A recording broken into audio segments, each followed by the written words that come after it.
এই স্বাধীনতা যুদ্ধে যারা যে সমস্ত বীর সেনানী তাদের জীবন উৎসর্গ করেছেন, আমি শুরুতেই তাদের আত্মার মাগফিরাত কামনা করছি। মহান আল্লাহ দরবারে প্রার্থনা করছি তাদের যাতে শহীদি মর্যাদা মহান আল্লাহ দান করেন। এবং এই স্বাধীনতা যুদ্ধের নেতৃত্বে যখন রাজনৈতিক নেতৃত্ব যখন ব্যর্থ, যখন পাকিস্তানি হানাদার বাহিনীর কাছে পরাজিত হয়ে কাপুরুষের মতো যারা আত্মসমর্পণ করেছিলেন, সেই সময়ে রাজনৈতিক ব্যর্থ নেতৃত্বের ভেতর দিয়ে একটি কণ্ঠ ভেসে উঠেছিল কালুরঘাট বেতার কেন্দ্র থেকে। আমি মেজর জিয়া বলছি। সেই স্বাধীনতার মহান ঘোষকের প্রতি আমি আমার গভীর শ্রদ্ধা নিবেদন করছি। শ্রদ্ধা জানাচ্ছি মুক্তিযুদ্ধের সর্বাধিনায়ক জেনারেল আতাউল গনি উসমানী সহ মুক্তিযুদ্ধের 7 বীর শ্রেষ্ঠ সহ অসংখ্য শহীদদের, যাদের জীবনের সর্বোচ্চ বাজি রেখে আমাদের জন্য একটি ভূখণ্ড প্রতিষ্ঠা করেছেন। আমাদের এই স্বাধীনতা কেউ কোনো সোনার থালায় উপঢৌকন হিসেবে আমাদেরকে এনে দেয়। আমাদের স্বাধীনতা অর্জন করতে হয়েছে একটি সশস্ত্র সংগ্রাম এবং যুদ্ধের ভিতর দিয়ে। দীর্ঘ 9 মাস রক্তক্ষয়ী যুদ্ধের মধ্য দিয়ে বা সেই সময়ের আবাল বৃদ্ধ বনিতা জেগে উঠেছিল পরাধীনতার গ্লানি থেকে নিজেকে মুক্ত করবার জন্য, নিজেদের অধিকার প্রতিষ্ঠা করবার জন্য, নিজেদের গণতান্ত্রিক অর্থনৈতিক মুক্তির জন্য যে জীবন, যে সংগ্রাম ছিল, সেই সংগ্রামের একটি পরিণতি ঘটেছিল 16ই ডিসেম্বর। কাজেই 16ই ডিসেম্বর এই বিজয় শুধুমাত্র আমাদের, একমাত্র আমাদের, এটি কারো দয়ায় কৃপায় আমাদের স্বাধীনতা অর্জন হয়নি। অবশ্যই আমাদের মুক্তিযুদ্ধের সময়, আমাদের স্বাধীনতা যুদ্ধের সময় আমাদের বন্ধুপ্রতিম রাষ্ট্র সহ আমাদের প্রতিবেশী রাষ্ট্র এবং পৃথিবীর বিভিন্ন রাষ্ট্র সেই সময়ে আমাদের জন্য হাত বাড়িয়েছেন। অনেক বেসরকারি, শুধু সরকারি না, বেসরকারি সংস্থারাও বাংলাদেশের মানুষের পাশে দাঁড়িয়েছেন।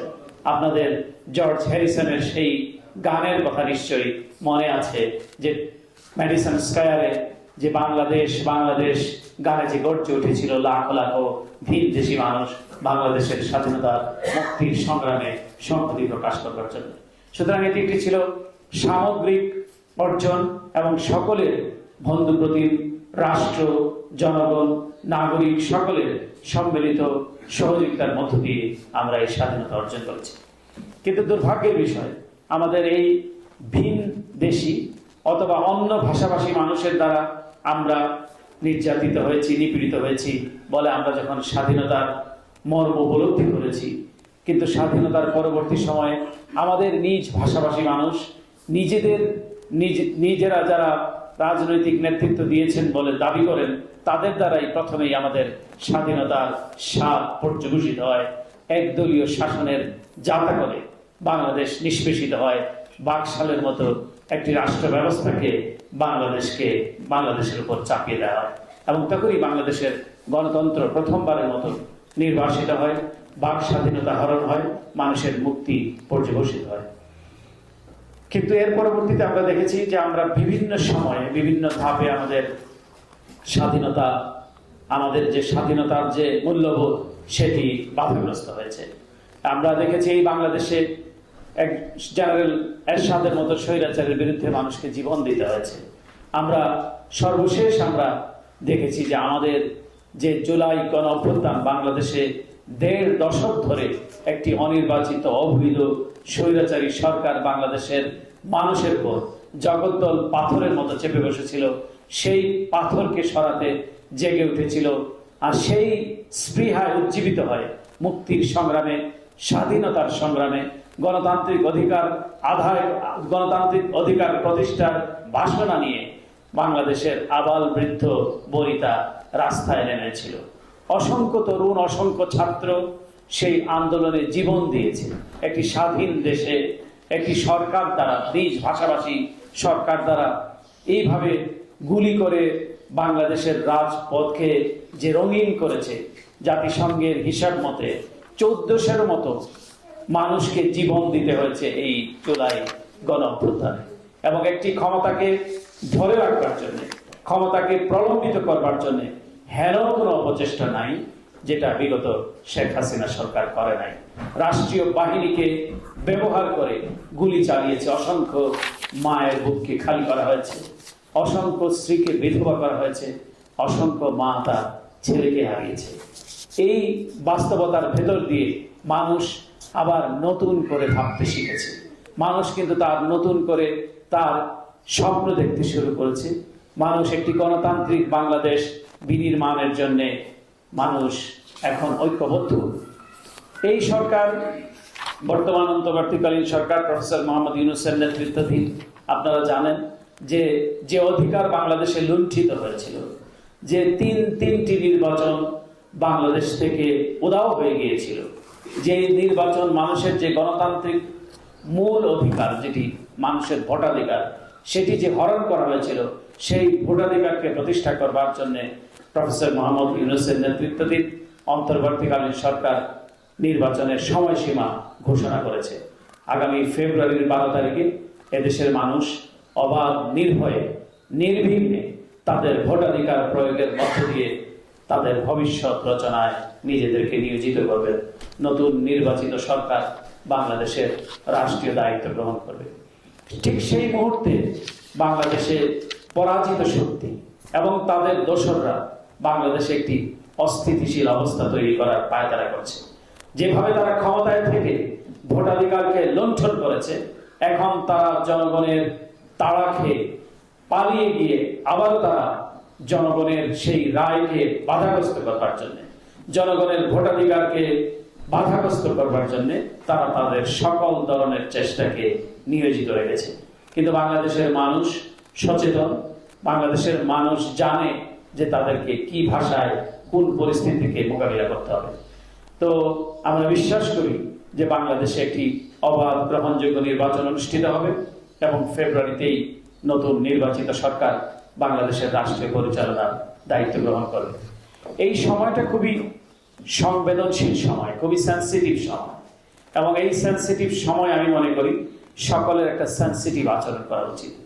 আমরা দেখেছি সম্প্রতি আমাদের তরুণদের বলিষ্ঠ কণ্ঠস্বর এই সংগ্রামের একজন, রাজপথের একজন লড়াকু সৈনিক এবং স্বাধীনতা গণতন্ত্রের যে একজন উজ্জ্বল রক্ষার যে একজন উজ্জ্বল প্রতিচ্ছবি, ইনকিলাব মঞ্চের হাদিকে কিভাবে গুলি করে তাকে হত্যা করার চেষ্টা চালিয়েছে। সে এখনো তার জীবনের সঙ্গে সে যুদ্ধ করে চলেছে এবং বর্তমান সরকারকে আমি সাধুবাদ জানাতে চাই যে সরকার উদ্যোগী হয়েছেন তাকে বিদেশে উন্নত চিকিৎসা দেওয়ার জন্য এবং তাকে নিয়ে যাওয়া হয়েছে সিঙ্গাপুরে। আমরা আশা করছি হাদি আমাদের মধ্যে আবার ফেরত আসবেন। এরকম অসংখ্য হাদি কিন্তু জীবন দিয়েছে গত জুলাই অভ্যুত্থানে, এবং অসংখ্য অগণিত হাদি তাদের গণতান্ত্রিক অধিকার প্রতিষ্ঠা করবার জন্য, বাংলাদেশের অর্থনৈতিক গণতান্ত্রিক মুক্তির জন্য তাদের নিজেদের জীবনকে বিলিয়ে দিতে বিন্দু মাত্র কুণ্ঠাবোধ করবে না। আমি তাদের প্রতিও সংহতি প্রকাশ করছি। এবং আমাদেরকে মনে রাখতে হবে, একটি পরাজিত শক্তি, একটি স্বৈরাচারী শক্তি আমাদের পেছনে আমাদের দেশের স্থিতি এবং শান্তিকে, গণতান্ত্রিক ব্যবস্থা প্রবর্তনের বিরুদ্ধে তাদের চেষ্টাকে নিয়োজিত রেখেছে। সুতরাং আমাদের এই সময়টি হচ্ছে ঐক্যবদ্ধ থাকার সবচেয়ে শ্রেষ্ঠ সময়। এখন আমাদেরকে সকলকে, একটি রক্ত ঝরবে তারপরে আমরা সকলে ঐক্যবদ্ধ হব এমনটি নয়। আর যাতে কোনো রক্ত না ঝরে, আর যাতে কোনো শক্তি আমাদের কোনো একটি যুবককে, কোনো একজন রাজনৈতিক নেতাকে যাতে টার্গেট না করতে পারে, আরেকটি ক্ষতি হওয়ার আগেই আমরা যাতে ঐক্যবদ্ধ হই এবং ঐক্যবদ্ধভাবে যাতে আমাদের এই পরাজিত শক্তিকে আমরা যাতে মোকাবিলা করি। এই দেশ আমাদের, এই দেশকে আমাদেরকেই গড়ে তুলতে হবে। আরেকটি কথা আমি এই বিজয়ের দিবসে আমি স্মরণ করিয়ে দিতে চাই বা আমি উল্লেখ করতে চাই, আমি বিজয় মানেই স্বাধীনতা, আর স্বাধীনতা মানেই হচ্ছে আমি আমার যে অধিকার সেটি আমি পূর্ণ মাত্রায় ভোগ করব, সেটাতে কেউ কোনো ইন্টারাপ্ট করবে না, সেটাতে কেউ কোনো বাধা দিবে না। সেটি হচ্ছে বিজয়ের কাঙ্ক্ষিত মূল মন্ত্র। আমি মুক্ত মত প্রকাশে বিশ্বাসী একজন মানুষ, এবং আমার মত প্রকাশের স্বাধীনতা অবারিত থাকবে সেটি আমি বিশ্বাস করি। মত প্রকাশের ক্ষেত্রে মত প্রকাশের স্বাধীনতার ক্ষেত্রে নতুন বাংলাদেশ বাধাগ্রস্ত হবে, এটি আমি চাই না। কিন্তু এটিও মনে রাখতে হবে, যারা মত প্রকাশের স্বাধীনতার নামে সহিংসতাকে উস্কে দিচ্ছে, যারা মত প্রকাশের স্বাধীনতার নামে পরাজিত শক্তিকে বাংলাদেশে তাদের রাজনীতিকে পুনঃপ্রতিষ্ঠিত করতে চাইছে, যারা মত প্রকাশের স্বাধীনতার নামে খুনি লুটেরাদের সহযোগী হচ্ছে, এই মত প্রকাশের স্বাধীনতাকে, এটিকে মত প্রকাশের স্বাধীনতা বলে না। মত প্রকাশের স্বাধীনতা মানে হচ্ছে, স্বাধীনতা মানে দায়িত্বহীনতা নয়। মত প্রকাশের স্বাধীনতা মানে হচ্ছে দায়িত্ববোধ, সংযমী, আমাকে সেন্সিবল আচরণ করতে হবে। আমি যা ইচ্ছা তা বলতে পারবো, কিন্তু এই ইচ্ছাটাকে যাতে আমি বাস্তবায়ন করার জন্য আমি যাতে নীল নকশার পরিকল্পনাকারীদের মধ্যে যাতে নিজেকে সামিল না করি।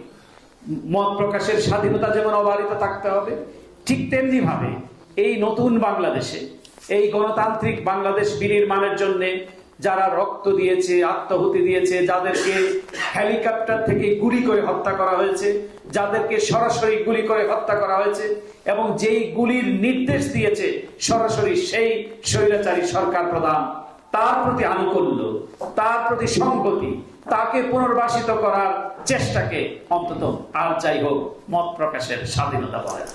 এটি বাংলাদেশের মানুষ মেনে নিবে না। সুতরাং সেটিও মনে রাখতে হবে।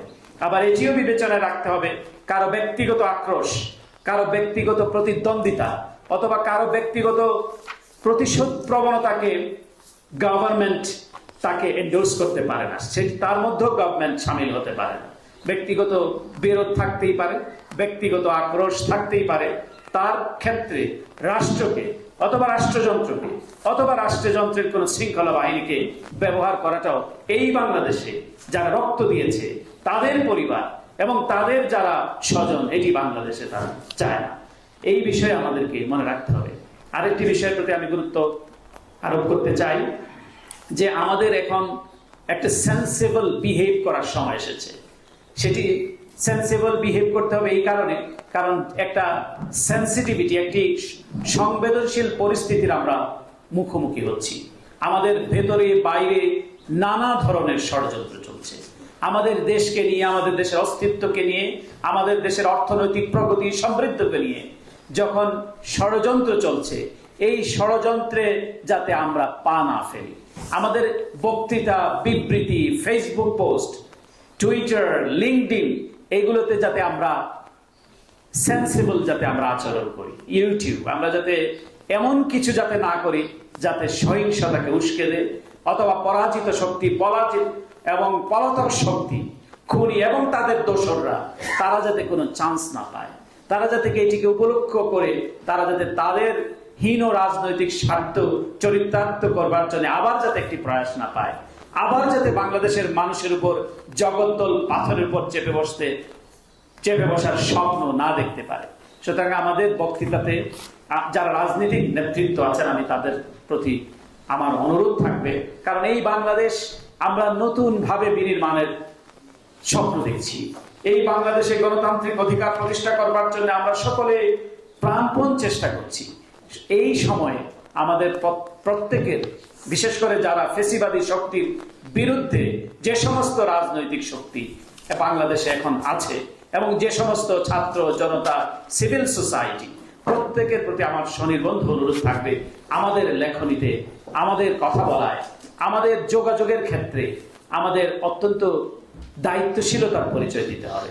এমন কোনো কথা এবং কাজ এখন আমাদেরকে বলা ঠিক হবে না যাতে আমাদের নিজেদের স্থায়িত্ব, নিজেদের সার্বভৌমত্ব, নিজেদের অর্থনৈতিক সমৃদ্ধি যাতে বাধাগ্রস্ত হয়, সে ব্যাপারে আমাদেরকে সতর্ক থাকতে হবে।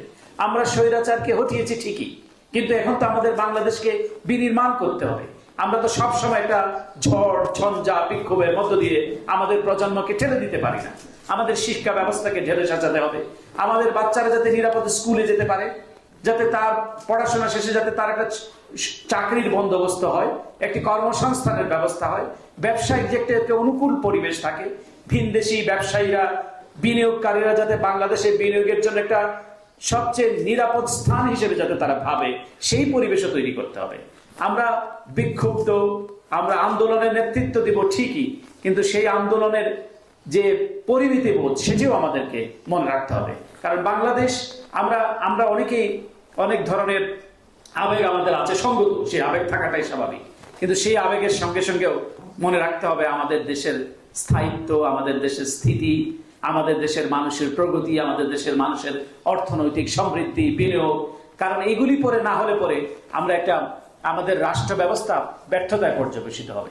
আমাদের অর্থনৈতিক প্রগতি যদি না আসে, আমাদের মানুষের যদি গণতান্ত্রিক মুক্তির সাথে সাথে অর্থনৈতিক মুক্তি যদি না আসে, তার যদি দারিদ্রতা, তার যদি অশিক্ষা যদি দূর না হয়, তাহলে পরে আমরা যে বাংলাদেশের কথা চিন্তা করছি, যে বাংলাদেশের স্বপ্ন আমরা দেখছি, যে ভবিষ্যৎ প্রজন্ম বাংলাদেশে গড়ে উঠছে, সেটি ভ্রান্ত থেকে যাবে, সেটি মিথ্যে থেকে যাবে, সেটি আমাদের হাসিল হবে না।